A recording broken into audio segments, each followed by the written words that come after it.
اے نبی، تم سے پوچھتے ہیں کہ کون کون سی چیزیں ان کے لیے حلال ہیں۔ ان سے کہہ دو کہ سب پاکیزہ چیزیں تم کو حلال ہیں، اور وہ شکار بھی حلال ہے جو تمہارے لیے ان شکاری جانوروں نے پکڑا ہو جن کو تم نے سدھا رکھا ہو، اور جس طریق سے اللہ نے تمہیں شکار کرنا سکھایا ہے اس طریق سے تم نے ان کو سکھایا ہو۔ تو جو شکار وہ تمہارے لیے پکڑ رکھیں اس کو کھا لیا کرو، اور شکاری جانوروں کے چھوڑتے وقت اللہ کا نام لے لیا کرو،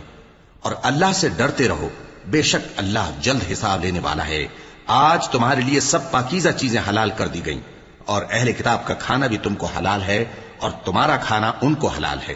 اور پاک دامن مومن عورتیں اور پاک دامن اہل کتاب عورتیں بھی حلال ہیں، جبکہ ان کا مہر انہیں دے دو، اور نکاح سے عفت قائم رکھنی مقصود ہو، نہ کہ کھلی بدکاری کرنی اور نہ چھپی دوستی کرنی۔ اور جو شخص ایمان کا منکر ہوا اس کے عمل ضائع ہو گئے اور وہ آخرت میں نقصان پانے والوں میں ہوگا۔ مومنو، جب تم نماز پڑھنے کا قصد کیا کرو تو اپنے منہ اور کوہنیوں تک ہاتھ دھو لیا کرو، اور سر کا مسح کر لیا کرو، اور ٹخنوں تک پاؤں دھو لیا کرو،